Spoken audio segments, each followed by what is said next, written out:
اعوذ باللہ من الشیطان الرجیم بسم اللہ الرحمن الرحیم الف لام میم ذالک الکتاب لا ریب فیہ صدق اللہ العظیم۔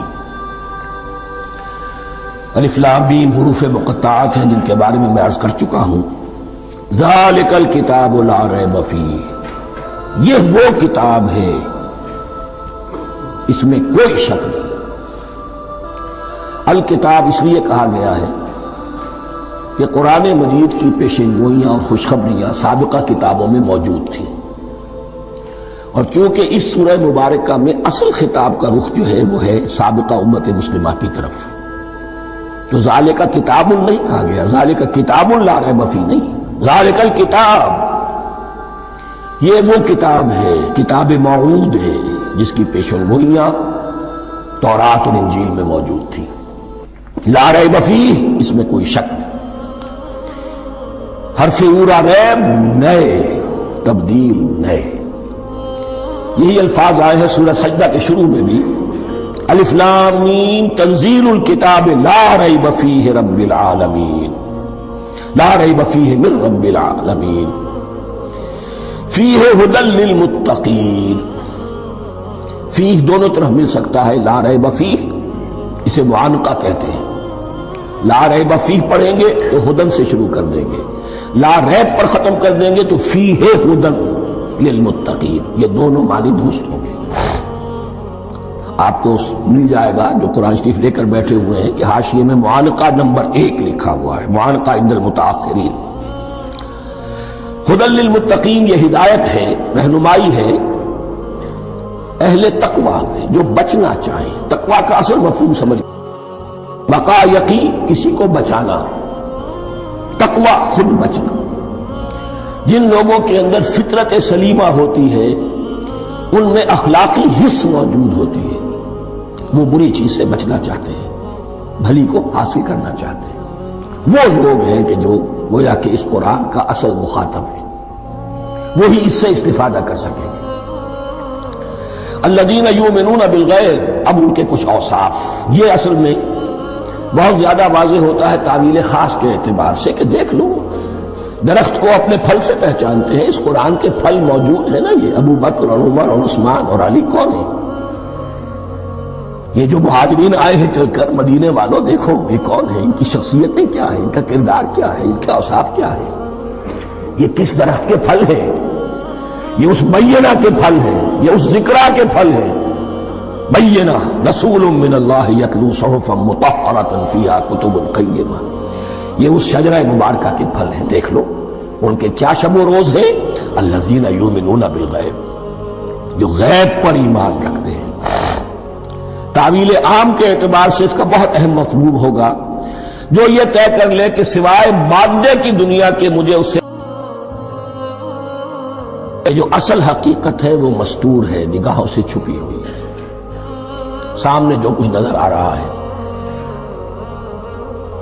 ایک انگلستان کے بہت بڑے فلسفی کی کتاب کا عنوان ہے appearance and reality, reality and appearance, Bradley کی کتاب۔ اپیئرنس جو کچھ نظر آ رہا ہے یہ حقیقت نہیں، حقیقت اس کے پیچھے ہے۔ اور کنفیوشس کا ایک جملہ ہے،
شاید بات صحیح ہو لیکن کوئی فائدہ نہیں، یہ بالکل غلط ہے۔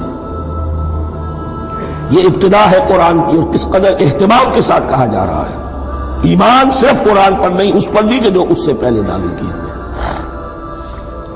اور سورہ نساء کی آیت، اور سورہ نساء نازل ہوئی ہے کہیں جا کر سن 6 ہجری میں، یا ایھا الذین آمنوا آمنوا باللہ ورسولہ والکتاب الذی نزل علی رسولہ والکتاب الذی انزل من قبل۔ تو اس سے ایمان جو ہے تورات پر اور انجیل پر اور زبور پر اور صحف ابراہیم پر، اجمالی ایمان کی جو اہمیت ہے اس کو اچھی طرح سمجھ لیجیے۔ البتہ یہ ہے کہ چونکہ ہم سمجھتے ہیں اور جانتے ہیں کہ ان کتابوں میں تحریف ہو گئی ہے، لہذا ان کتابوں کی کوئی شے قرآن پر حجت نہیں ہوگی۔ جو چیز قرآن سے ٹکرائے گی ہم اس کو رد کر دیں گے، ان کتابوں کی کسی شے کو دلیل کے طور پر نہیں لائیں گے۔ لیکن جہاں قرآن مجید کی کسی بات کی نفی نہ ہو رہی ہو تو بہت سے حقائق ہمیں ان کتابوں ہی سے ملتے ہیں۔ انبیاء کے مابین جو زمانی ترتیب ہے، کرونالوجیکل آرڈر جو ہے، وہ تو ہمیں تورات سے ملتا ہے، قرآن میں تو نہیں۔ قرآن میں کبھی حضرت نوح کا ذکر بعد میں ہے، حضرت موسیٰ کا پہلے، وہاں تو کسی اور پہلو سے ترتیب آتی ہے، لیکن وہاں ہمیں تاریخ ملتی ہے ابراہیم کی، اسحاق کی، یعقوب کی، انبیاء بنی اسرائیل کی، موسیٰ کی، عیسیٰ کی، یہ ساری چیزیں۔ تو اس کی اہمیت جو ہے اس کو سمجھ لیجئے۔ والذین یؤمنون بما انزل الیک وما انزل من قبلک وبالآخرۃ ھم یوقنون، آخرت پر وہ یقین رکھتے ہیں۔ نوٹ کرنے والی بات کیا ہے کہ باقی سب چیزوں کے لیے لفظ ایمان آیا، آخرت کے لیے ایقان کیوں؟ واقعہ یہ ہے کہ انسان کے عمل کے اعتبار سے سب سے زیادہ مؤثر شے ایمان بالآخرہ ہے۔ ایمان بالآخرہ ہے تو عمل سیدھا رہے گا کہ ہاں مجھے جواب دہی کرنی ہے، جانا ہے، اٹھنا ہے، اللہ کے حضور حاضری ہے۔ اگر یہ یقین ہے تو عمل صحیح ہوگا۔ اس میں کمی ہو گئی تو توحید جو ہے وہ بھی بس ایک عقیدہ، ایک ڈوگما بن کے رہ جائے گی۔ ایمان بالرسالت بھی بدعات کو جنم دے گا۔ عید میلاد نبی بنا لیجئے اور کچھ عشقیہ اشعار کہہ دیجئے، نعتیہ اشعار کہہ دیجئے، اللہ اللہ خیر صلی اللہ، یہ ایمان بالرسالت کے مظہر ہوں گے۔ عمل انسان کا درست ہوتا ہے آخرت کے یقین کے ساتھ۔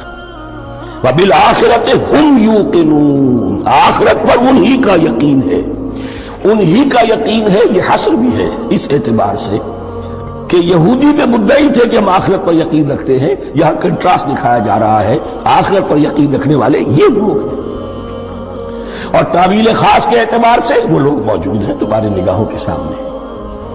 13 برس کی محنت کی کمائی محمد الرسول اللہ صلی اللہ علیہ وسلم کی، اس کتاب کی، یتلو علیہم آیاتہ ویزکیہم ویعلمہم الکتاب والحکمہ، اس کا جو نتیجہ ہے وہ تمہارے سامنے ہے۔ اولئک علی ھدی من ربہم، یہ وہ لوگ ہیں جو اپنے رب کی طرف سے ہدایت پر ہیں۔ وہ ابتدائی ہدایت بھی ان کے پاس تھی اور یہ تکمیلی ہدایت بھی، قرآن پر بھی ان کا یقین پورا ہے اور محمد کا اتباع بھی وہ کر رہے ہیں۔ وَأُولَٰئِكَ هُمُ الْمُفْلِحُونَ، اور یہی وہ لوگ ہیں جو فلاح پانے والے ہیں۔ فلاح کا لفظ بھی قرآن مجید کی بڑی اہم اصطلاح ہے، منزل مراد کو پہنچ جانا، کسی باطنی حقیقت کا عیا ہو جانا۔